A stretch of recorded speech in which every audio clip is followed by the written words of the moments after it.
And probably looking back, I probably had some postpartum depression that I didn't deal with because I didn't have any time off. You don't have time off when you're running the business. So I went through a lot of that. But now, Parker's nearly 7 years down the track. I get to spend really quality time guilt-free with my kids because I did all that hard work.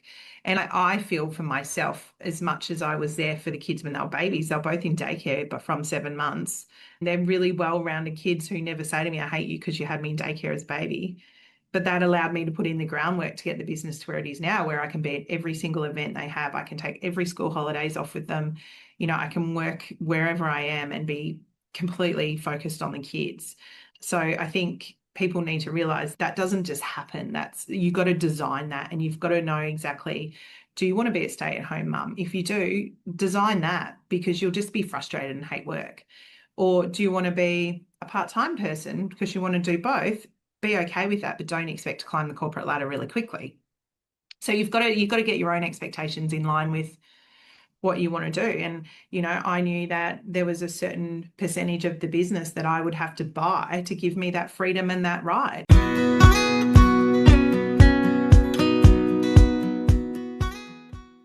Welcome back to the Property Management Podcast. Thank you so much for having me in your ears yet again. And this is the space where we keep it real about what it takes to grow a thriving real estate business and build a life that you actually love. And today's episode is going to hit deep, especially for my fellow working mums who are chasing big goals while juggling even bigger responsibilities. And I get it. You want it all. We all want it all. The career, the flexibility, the financial security, the presence with your kids, the ability to build something meaningful without burning out in the process. But let's be honest, it's not always the glossy Instagram reel, is it? There needs to be intention. There needs to be sacrifice. There's probably some 5 a.m. wake-ups, skipped workouts, school runs in between open homes, late night client emails, and moments where you think, can I actually do this? And I know, because I've lived it. I raised 4 kids while building a rent roll from the ground up. I did the school drop-offs and weekend sport runs while juggling team meetings, listing presentations, and back-end systems. I was cooking dinner while scheduling inspections, I'm not kidding, folding washing in between coaching calls or crisis meeting calls with my team members. I was leading teams while forgetting to take care of myself. And there were tears, burnouts, meltdowns, major health issues, and many missed moments that I'll never get back. But also huge wins, deep purpose, and a fire in my belly to show my kids what's possible when you back yourself and refuse to settle. And that's exactly what we're talking about today, smashing the glass ceiling in real estate, because it's 2026. And the industry is finally starting to shift, but there's still a lot of work to do. There's still stigma around women leading boldly. There's still a gap between where we are and where we know we could be in leadership, in income, in freedom. And my guest today is the perfect example of what's possible when you rise above the noise and own your space. Meet Rebecca Halton, powerhouse CEO, licensee, auctioneer, and the driving force behind West Australia's top performing LJ Hooker office and Australia's #1 property management business in the group. With a background that spans PM, BDM, and leadership, Rebecca leads 3 high-performing offices with hundreds of properties under management. Actually, it's thousands of properties under management. She's now up to 4,000 managements, and she's got a team of over 100 across onshore and offshore operations. She's renowned for her innovation, her value-led leadership, and her refusal to accept the status quo. She mentors, she empowers, and she creates change, not just in her business, but across the industry. And in this conversation, we go deep. We talk about the reality of leadership as a woman in real estate, what it takes to grow and sustain a high-performing team, how to balance ambition with motherhood and your sanity, and the mindset shifts required to truly smash the glass ceiling in your career, your confidence, and your life. So, whether you're running on caffeine, courage, or both right now, you're not alone. And this episode is your reminder that yes, you can have it all, but it's about having the right support, the right strategy, and most importantly, the right mindset. I think you're absolutely going to love this episode. I was so excited to chat with Beck. Beck, thank you so much for joining me on the Property Management Podcast. Before we dive in, can you share with our audience a little bit about yourself and how you got started doing what you do now? Yeah, sure. Thanks for having me. First of all, I'm a long-time admirer. I think we met briefly in a bar on the Gold Coast at an event Yes. once. Yeah. My name's Beck Halton. I'm here in Perth. So I've been in Perth for 16 years this week, which again blows my mind because I'm only 25 years old, so that doesn't work out well for me. I'm a 45-year-old mum of two with a business here where we've got 4,000 properties under management. We've got a sales team of about 30, a BDM team of about five. So we own three LJ Hooker offices from one end of the coast to the other, and the city is our headquarters here in Perth. So big team, 100 staff, 20 offshore staff, but a really well run machine, which we will talk about how it became that way because it hasn't always been that way. So I started in real estate when I was 19. I finished uni, went straight into real estate, have only ever worked for LJ Hooker. I've never worked for another brand. And I'm really proud of that. I'm proud of the brand. I'm proud of, I feel like it's been part of my life and I really enjoy that part. I enjoy my relationship with our corporate team. So that's something different to a lot of people. They haven't all sort of stayed in the same, especially at my age.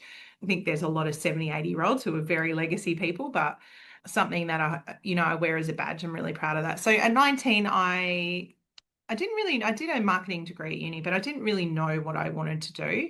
And my mum was a real estate agent and she worked for an LJ Hooker branch on the Sunshine Coast. Well, she owned one actually. And I admired what she did, but I did have a lot of resentment because she was never at my, sport. There was things that I missed out on having a real estate mum. Like, and I can hand on heart say that it really did. It pissed me off over the years. And even at 19, I was never thinking about having children. It wasn't really something I was burning to do. I was never that type of person. But I always wanted a career that I could be in control of growing wealth and building money. Like it was something I was passionate about.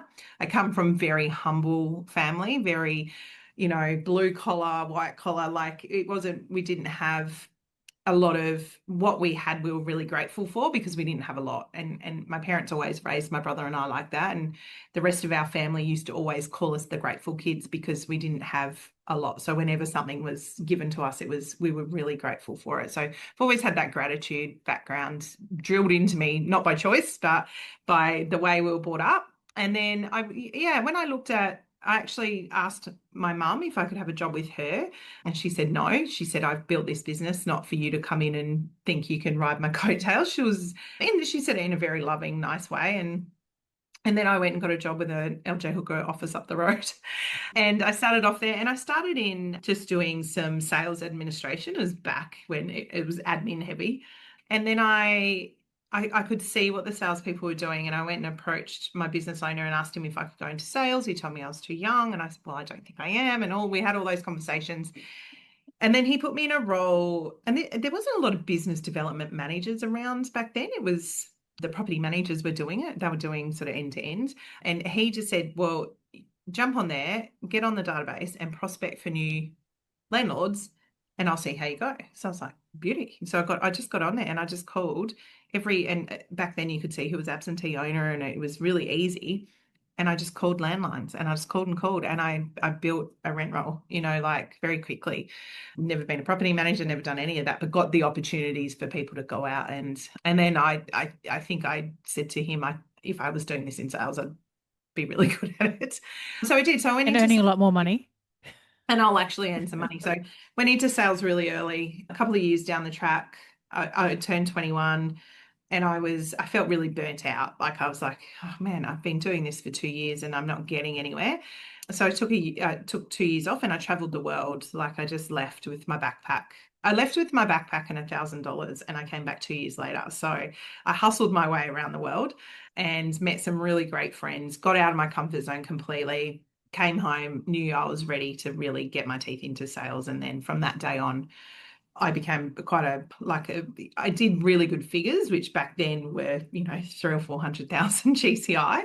And then I went and worked with mum in her business. She opened an office in Coolangatta, an LJ Hooker office in Coolangatta. I moved down there, jumped in, started selling, ran a sales team, and that's where my love for everything business grew.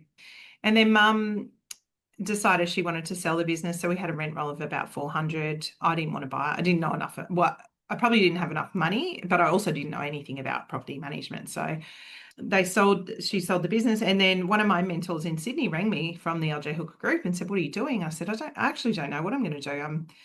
Don't know what I want to do. I was only 26. And he said, "Come to Sydney and do some training for the LJ Hooker corporate team." I thought, why not? So I went down there and I trained all the new salespeople coming into LJ's, which was super fun. And then I got to travel around Australia and New Zealand doing coaching and training. I did that for about 3 years. It wasn't really my thing, but I loved Sydney. I loved the travel. I didn't have any responsibility. But then when I was 29, I started to really feel like something was missing. And that was, I wasn't building anything. I was going to training rooms where I was there 3 months ago. No one's implemented anything that I'd done or said, and it's just frustrating. So I was like, oh, this is not for me. Sydney was not for me. I have a very addictive personality. So Sydney's like, you live there in your 20s and you're in it, right? You just go, go, go, go, go. And I loved it, but I was like, I need to slow the roll a bit. So at 29, I met my now business partner, Frank, through the network. I'd known him for a couple of years, and he had a conversation with me, very drunk over a bar at a conference. And that turned into me packing my life up and moving over to Perth 16 years ago, today, like tomorrow. Yeah. So yeah. So that's my story of why I'm here and how I'm here. And over the last 16 years, when I got into this business, it was, I think, 400 properties under management and quite a good sales team, really good database. And we've over time flipped that to be a really strong property management business with a great sales team still, but heavily property management focused, building asset. But obviously all the perks that come for the sales team has helped us grow a really good sales team. And met my husband and had 2 kids. So this is home. That is amazing story. And what a journey. And I love that. I was curious whether you did start out in real estate or not. So Yeah. there you go. When The you said you, only other, I've done two other jobs in my life, and one was bartending when I was studying because I loved it. And I think if everything failed, I'd go back and 10 bars. It was just fun to me. I did the Maybe same not thing. so fun at 45. Yeah. Yeah. Then And to be a wine bar or a piano bar or yeah, something. maybe Yeah. something, yeah, Yeah. yeah, margarita bar or something. And then or a winery, Yes. Yeah. Yes. Yeah. Yeah. Yeah. And then the other job I've always been in, like swim coaching and doing that sort of stuff. So it's just stuff that I've brought through my life, the hospitality side of it. I was never a great student. I wasn't good at studying. But now I think the 2 years traveling taught me so much. Like that's, I bartended over there and hustled my way through yeah, and I didn't even know I didn't have I didn't have return tickets. I had nothing. I was just on my own with my backpack and had the best 2 years of my life. Even when we got married 8 years ago, and when I looked up, we had three long tables. We had one long table with my husband's friends. We had one long table with all my friends and the family down the middle, and the table of friends, there would have been 40 on that table, and there would have been 30 of them from when I was traveling. Yeah. Yeah, I have that a was. very similar story. Do you? I packed up at 21. I finished uni and I did a journalism degree and moved to Hong Kong and randomly just I Yeah. had a lecturer and ended up living there for 4 years. Wow. Played women's rugby over there, traveled all around Asia playing at all the rugby tournaments, Yeah. and then took off and just, yeah, backpacked around Europe. So No, it isn't was that? amazing. And all my Yeah, friends now as well, that core group of friends that I met traveling, we are still really, really close. One of them I just stayed with in Canada on my yeah. Christmas holidays. It is amazing. Yeah. I think when you don't have family around you, your friends become very much like your family, don't they? They do. And the other thing is you've got something in common straight away. You're travelers. Like we were a breed. We take risk. We don't like plans. Like it's all these things that combined, even now, like we've spread out all throughout Australia and New Zealand and the UK. But if there's one of us is getting married or an engagement party or a 40th or a 50th, you know what, anything, any excuse to get together, it's all in. Yeah. And it's just fun. Yeah, yeah. And nothing changes. We have the same jokes. All of our partners have no idea what we're talking about half the time because we've got a different language that we speak. We've got 7 nicknames for each other. And rolling into our 50s, we just keep going like that. Oh, I love that. That is Yeah, I feel so it's the good. one time we can all just be our 20-year-old selves again and, have too many drinks and not care. And there's lots of good stuff that comes from those friendships. That is absolutely true. And Mm. we need that in our lives, especially when you're running businesses, Yeah. because sometimes your businesses can be all consuming. And I can only imagine with the size of your business how consuming that can be, as well as running a family as well Yeah. with two little boys, being a wife. So I guess the $1 million question that everybody who is listening to this is thinking, how the hell does Beck do it all? Yeah. It's been a very long work in progress. I think people see it now, and I would look at me now and go, wow, she's got her shit together and everything's going well. And 95% of it is. But it's definitely, it was minus 95% for a really long time where you're adjusting to having children. People don't realize when you have children, there's no handbook, but there's also like you go from being this free as a bird person to you feel like I did anyway, because I'm a very social person. I felt like I had shackles on and I was gonna explode. And I wasn't a very maternal mum with newborns. Newborn wasn't, I loved my kids, but it was like just a burden. It felt like, and probably looking back, I probably had some postpartum depression that I didn't deal with because I didn't have any time off. You don't have time off when you're running the business. So I went through a lot of that. But now, Parker's nearly 7 years down the track. I get to spend really quality time guilt-free with my kids because I did all that hard work. And I feel for myself as much as I was there for the kids when they were babies. They're both in daycare, but from 7 months. They're really well-rounded kids who never say to me, I hate you because you had me in daycare as a baby.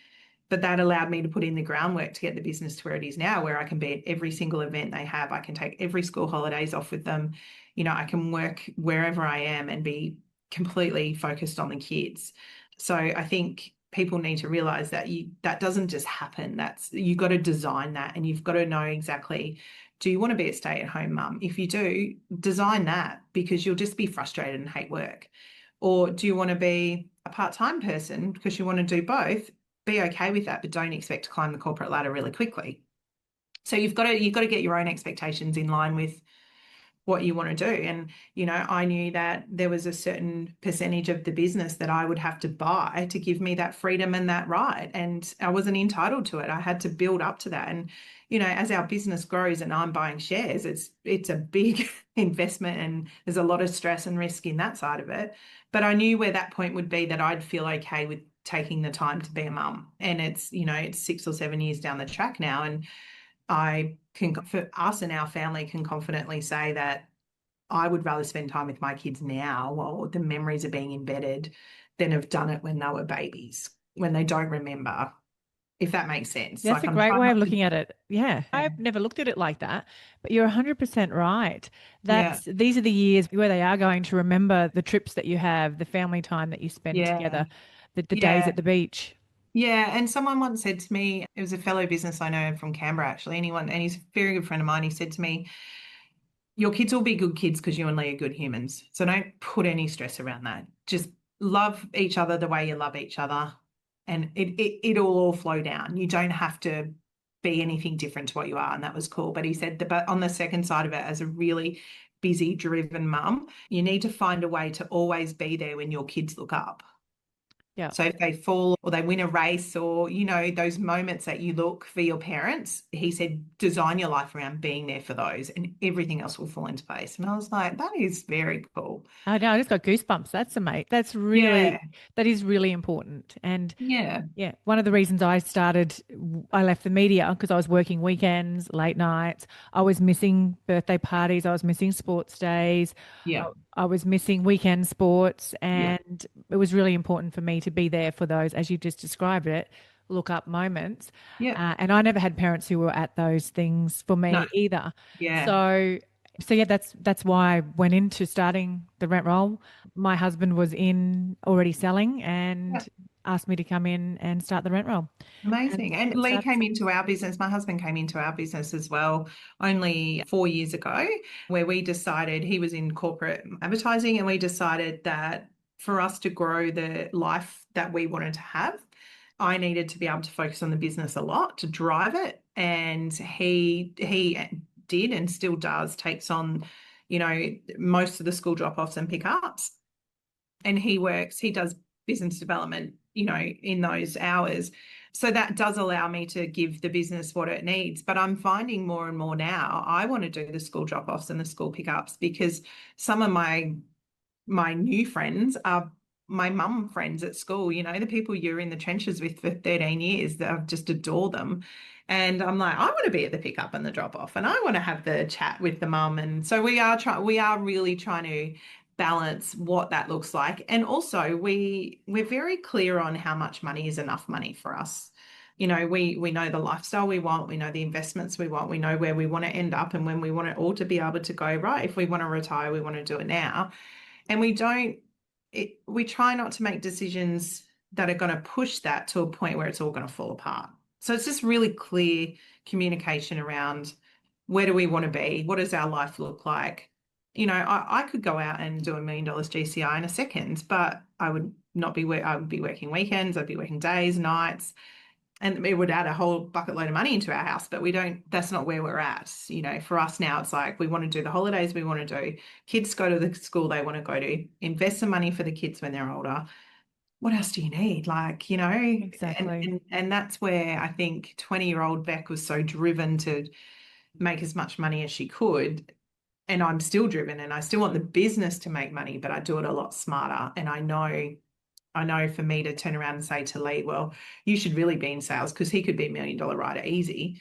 And that would take the pressure off me doing the business, but our whole internal life would combust. Yeah. Well, it's your freedom that would combust. It would. You've got Yeah. freedom. Yeah. That's exactly what one of my values is as well, is just having that freedom of choice, which is fantastic. And maybe just share some of the things if you go back to before kids, Yeah. BC times, and just share with what some of those systems, what some of the things that you really had to set up and work on and have in place in your business, and that the things that you think have really made a difference to allow you to have the freedom that you've The got now. freedom. Yeah. Look, I think firstly, I had to work on myself to one of my biggest things was I attached my worth to being busy. And I think a lot of us do that, especially when Absolutely. you're building your business and you're hustling and, you're like, if I'm busy, I've got worth and the outcome will be income or whatever it might be. And I was really attached to that. So to be honest, 2 years ago, I was running the entire business on my own with no leadership. I was the head of sales, head of PM, head of finance. I was doing accounts, payable, receivable, payroll. I was doing recruitment, coaching, all of it because I was like, well, I don't need to spend that money on middle management. And that's good for the bottom line. As a CEO, that's my responsibility. But I was absolutely burnt out. There was one point, and I've spoken about this and on stage, but there was one point where I got out of the shower and I laid on the cold towels full of anxiety because I was like, I don't know how I'm going to get through the day. And my husband came in and he's like never seen me like this. I'm not an anxious person. I'm very positive and can get through most things. But he said to me, "What's wrong?" And I said, "I'm just anxious. I'm so anxious." I said, "I feel like I'm going to just like explode or cry." And I said, "But that's all right. I've got to get up. I've got to get my suit on. I've got to get to work." And he said to me, if one of your staff members rang you and they're in this state, what would you tell them to do? Put their suit on and get into the office?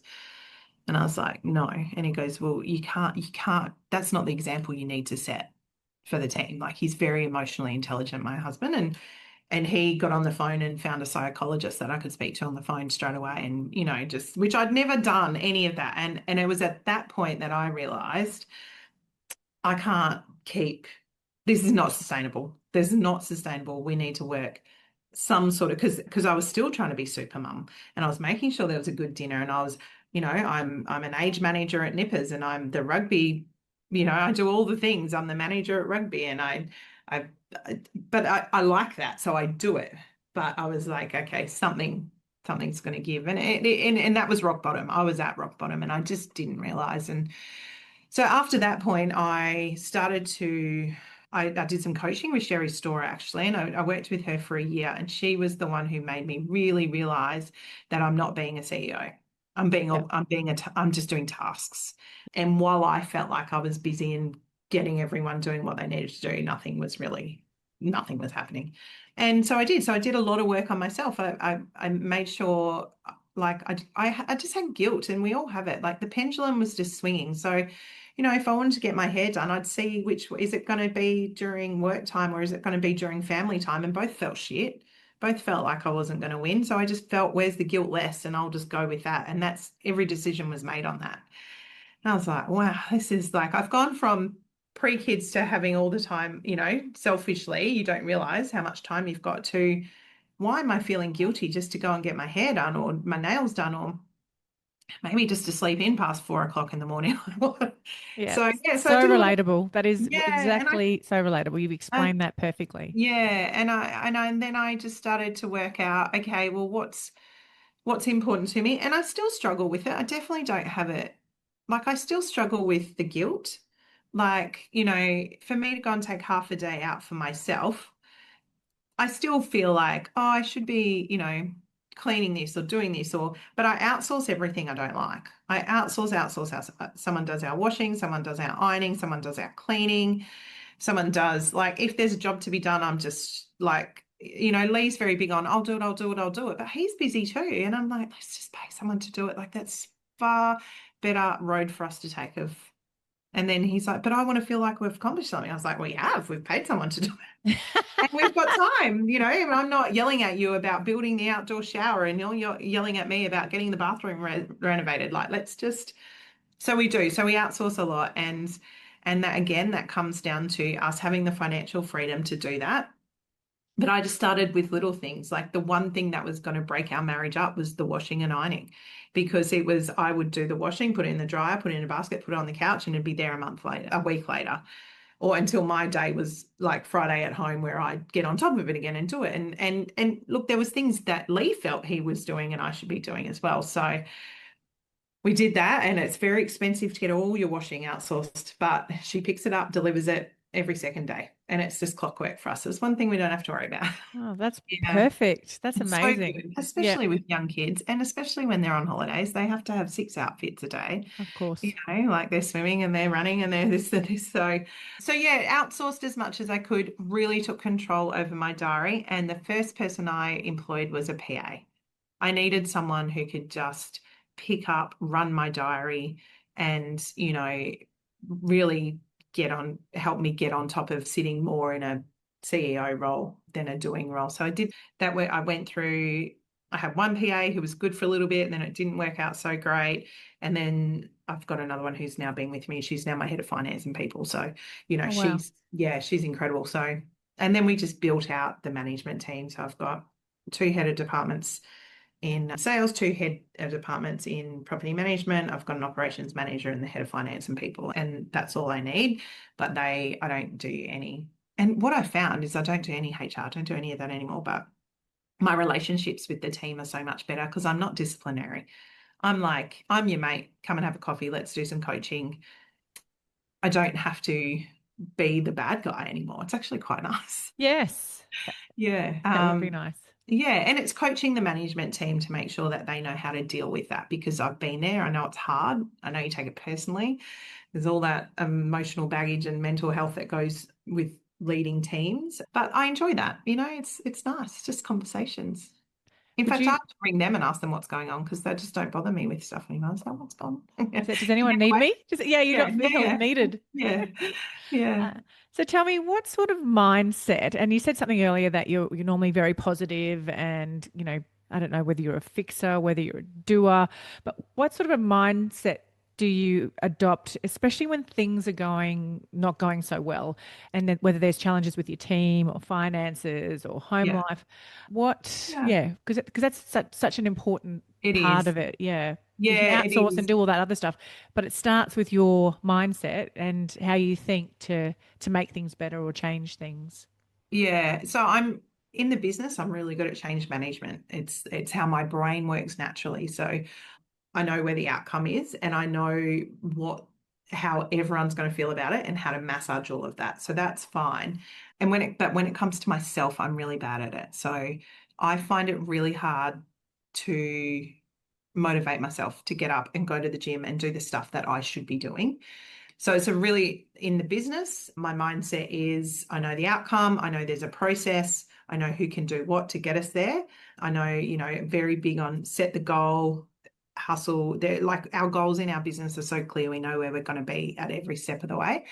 But in the last 2 or 3 years, my personal motivation I've really struggled with my own mindset in terms of, I've put on weight and I know I'm eating badly and I know I'm not, I know what I'm doing and I know how good I feel when I do it, but yet I still can't I'm really working on that this year, Yep, especially good. being in my mid 40s too. Like I noticed when we're in Bali just recently that, we went to Waterbomb Park and I was going up and down stairs and I was doing the water slides and I did that flow rider thing that nearly killed me. But that stuff I could have done with my eyes closed. And I wasn't struggling like I can't breathe. But the next day I was sore and I could feel like every time I went to walk up a step, I was a bit wobbly and I was like, oh, this is not good. I've really gone past the point of you're young, you can deal with it. I'm like, no, I'm actually not young and I need to deal with the strength side of things, like as a woman. So, Yes, yep. so I'm The starting my you're probably nearly at perimenopause, so if you're Yeah, not I did already have there. some testing done. I was hoping the doctor would tell me I was because I was being quite awful, but she's like, no, not yet. You're fine. And my husband's like, you're just a bitch. No, he didn't say that. I actually said it. I was You like, said that. No, so there's no, no I did. I excuses was for my like, behavior. I know I'm actually just a horrible person. But I can see why it is because I don't have the clarity around when you're training and eating well and stuff. So I know exactly what I need to do. And I read Atomic Habits again the other day because that's Yep, such a good great book book. just to go, okay, well, all I've got to do. So I just bring my lunch every day. That's my first thing. Just do Yep. that. Don't be so busy that you do 6 lunch boxes for the kids. Just do one for yourself. That's really easy. Yes. So Great. Love I'm it. just trying to build on that, and I'm starting a strength, at a strength gym tomorrow. And again, it's just like I'm going to take it. I'm not going in there to try and win the awards. I'm just going to start very, very basic and just try and build some of those habits. And the thing is now with my time, I don't have to go to the 5 a.m. class at the gym. I can go to the 7 or the 8 o'clock class. Yes. And Or the lunchtime one. I think yeah, Ash does yeah. it. Ash, good child. She does her Pilates at lunchtimes, I think. She does, Yeah. yeah, but probably where her office is, she lives close to her office. I'm Yep. like 20 minutes away. So, Okay. Bit look, harder. again, I'm finding excuses. Yeah, no, but I'm just saying you do have flexibility and you can find You time can, in your yeah, schedule. But and again, it's just that prioritizing it, making yeah, it a non-negotiable. For me, exercise is non-negotiable. It's really important for my mental health more than yeah, anything else. I have to go to the gym most days, yeah. or yeah, I'm And it's a horrible. beautiful habit that you've formed because it's Yeah. good for you. And again, I know I would tell everyone I Well, can tell you're an ex-soccer player, so we're yeah, like you, professional yeah, soccer player. yeah. But you could tell everybody, I can tell everyone what they need to do, but I can't tell myself. So yeah. Yeah, So absolutely. that's my 2026 goal is just to get strong. It's not to lose weight. It's to feel strong. And that's all I want to feel for, especially with two young boys. Like they're hectic. They're Yeah. crazy, and I love their energy and I feed off it. But when you can't keep up with them, it's really like exhausting. As you know. Yes. And then I wrote a list for myself of 50 things I want to achieve by the time I'm 55. And so I just pick one of those every couple of months. And, some of them are really big places I want to see, but some of them are just, I wanted to learn to make limoncello. So I did that, and just having little things that I can look at and go, oh, it's to, take piano lessons again. So I've enrolled in piano lessons, and just things now that don't seem like, oh, I've got to lose 25 kilos. They're just little things that I know I can just take some time to build. That's a great mindset shift to make. And yeah, especially around weight loss. I think there's so much pressure on women. My goal, I did this shift a couple of years ago where it was just move my body every day. If I Yeah. just walk my dogs, Yeah. just, you know, do something that, stretch, even just stretch in front of watching a series on Yeah. Netflix. Yeah. It is a big mindset shift. And I think as women, we're also very hard on ourselves as well. Yeah. We get into the, oh, I should have done that. I should have done that. Should have, Yeah. woulda, coulda. I think we need to take that out of our Yeah. vocabularies. Well, it's funny because I looked at the list only when we were away last week, and I was like, nowhere on that list says I need to be a 60-kilogram supermodel. Like, it's not even a goal of mine yet. I keep thinking that's what I've got to do. But on there is to feel comfortable. Like, I never want to not feel comfortable to be in my bathers and have the fun with the kids. And when we were away recently, I was in my bathers. I was super comfortable. It wasn't even a problem, because that's not, like, my mindset isn't to look like a supermodel. It's just to feel strong. And that's why I've really tried to change the mindset around, like, I'm happily married. I've got two beautiful children. We're all healthy. Like, I don't need to look like a rake. I just need to feel strong. And that's the conversation I'm having with myself now, as opposed to the other stuff that you go through in your 20s and 30s and fighting the uphill battle. And do you have that conversation with yourself as well around your business? Because obviously you've achieved so Mm, much over the last 16 years. Do you keep pushing that glass ceiling? Do you like yes. what's enough, or what's, is there an Yeah. end point? Like, so are you on is there a destination for you, or is the Yes. whole thing a journey? No, definitely a destination. And I've shared it a lot. It's 10,000 properties under management with $10 million net profit. Like, that's in 10 years. That was we're 4 years into it. So that's always been the destination. But the destination isn't like that's where I'm going to end. It's like I'll reassess the destination when we get there. So I'll be 50, I'll be 51, 52 when we get there. My business partner's a lot older, and he doesn't work in the business. He's 78. Yeah. He's like my dad. He's the most beautiful human. So he's going to ask me to bring it down to a 5-year goal for Yeah. 78. But he's happy for me just to keep. I think if you slow down, your business never outpasses the leader, right? So I can't slow that energy down if there's people in our business who are wanting to grow and build. And so but the difference now is it's not me driving it. I've got a team who drive it. It's not based off my energy, it's based off my leadership team's energy. And they all benefit from that growth. It's not just Frank and I benefiting, it's everyone's here, and everyone who's here and doing it will make really good money.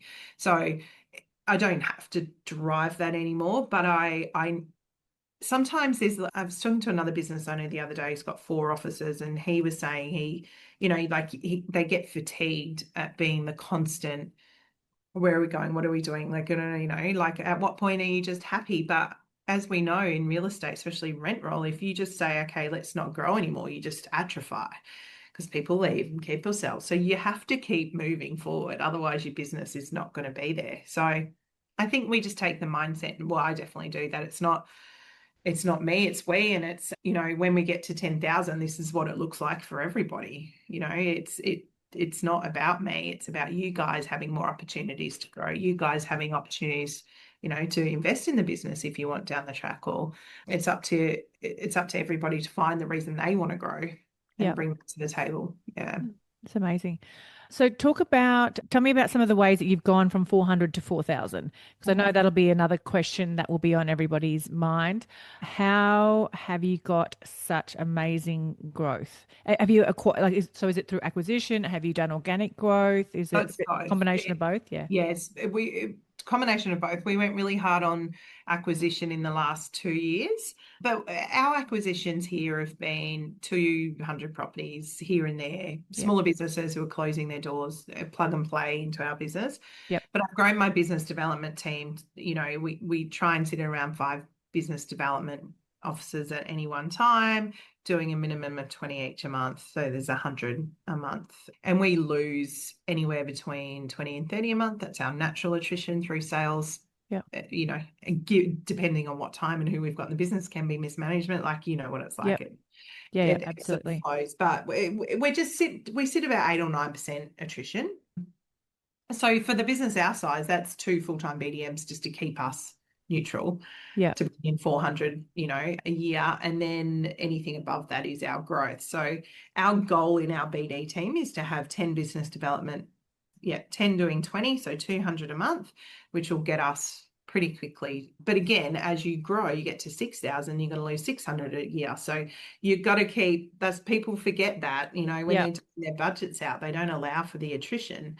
And then they get to the end of the year and go, we brought in 600 managements. How have we only grown to 100? It's just, you got to allow one business development manager in a business is never going to, you're never going to get growth.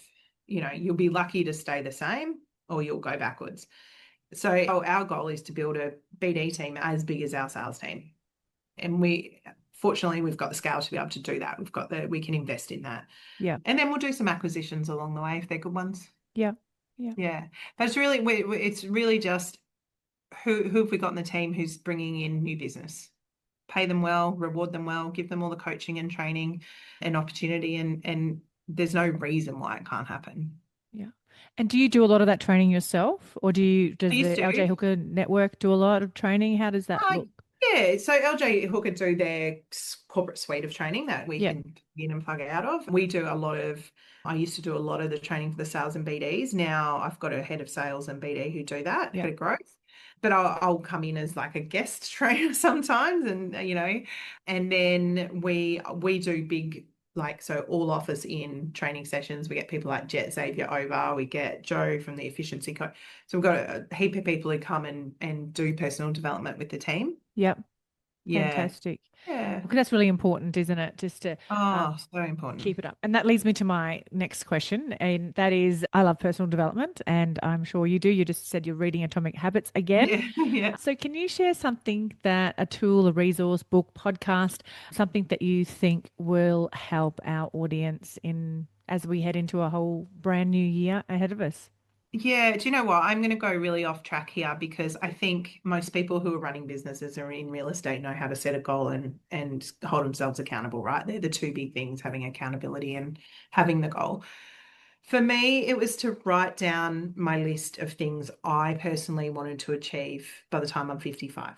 I know I've known where the business is going to be for so long, but I really took time, and it's just in my notes section. I have a reminder set in my phone to look at it every second day, add to it, take things off. And, if it's not, like, one of the things on my list is to do the splits. Because I remember as a kid when I could do the splits, I was really strong. So I'm like, okay, well, let's make this fun. I've downloaded a how to do the splits app, and it's fucking hard at 45. I don't know if I can swear, but Can you I've please share started that it. on social media when you get it? Yes. And then, my 6-year-old boy is just learnt to do it just by, because he's 7. So I'm like, yeah, it's a fun list, learn to make my own pasta. And they're the things I look at and go, that would make me a very happy person. So I think for 26 years, have been building a business, building my own business, doing sales, doing all that sort of stuff. That's inbuilt in me. I can bring that to the table like a drop of a hat. The other stuff is I don't want to wake up one day. If I was, and I'm very proactive on my health. So I get all my tests done every year. I'm signed up to the Everlab.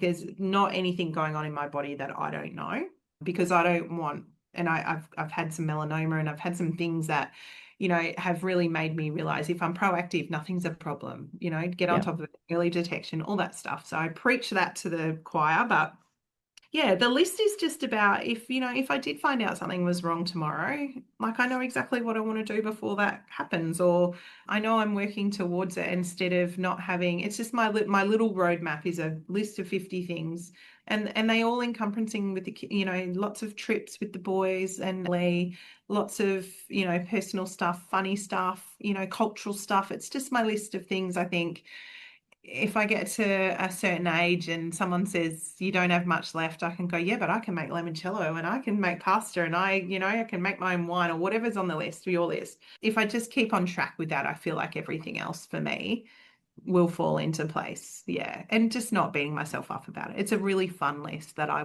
look at all the time. I show people, I'm like, look at my list.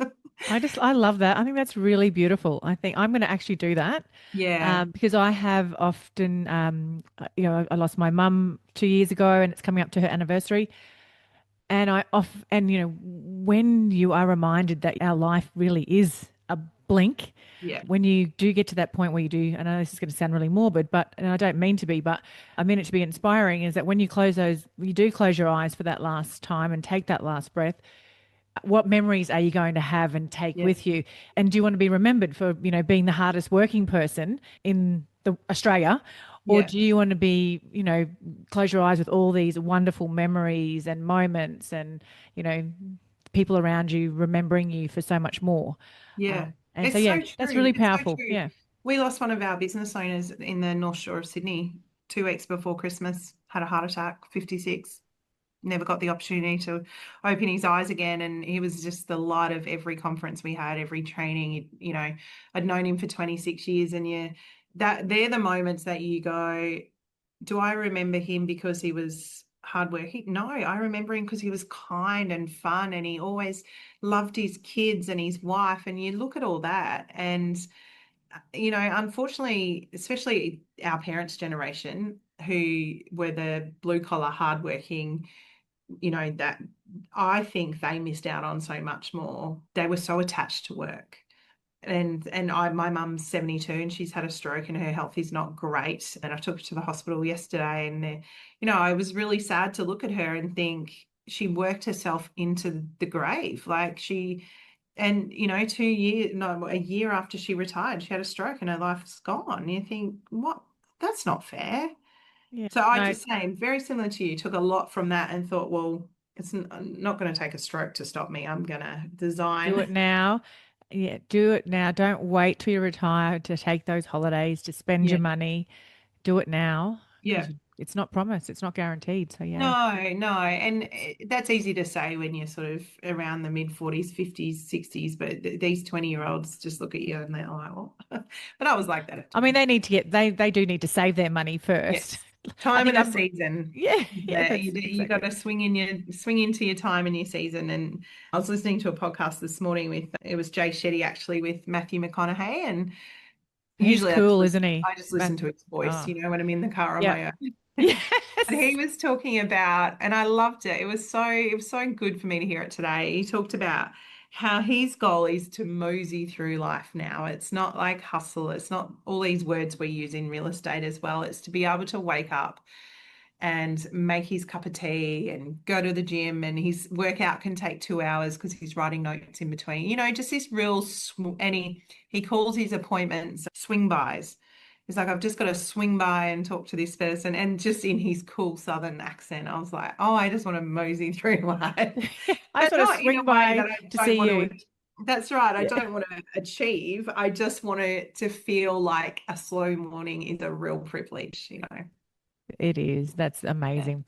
Thank you so much for sharing that. It has been an amazing conversation. And I've really loved connecting with you. How can our audience connect further with you? What's the best place for them to find you? Yeah, so probably on my Instagram, this is Beck Holton, or LinkedIn, or email me, or pick up the phone and call me because I got time. I can take it. We can have a swing by, Yeah, absolutely. mosey into Beck, the coffee store.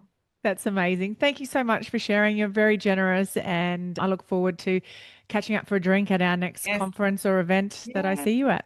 yes. I should be over that. I'll be over for Arik, so Perfect. definitely be over that way. Thanks, Beck. No worries. Can I ask you a quick favour before you leave this episode? Now, we all know how important reviews are for businesses these days, and mine is no different.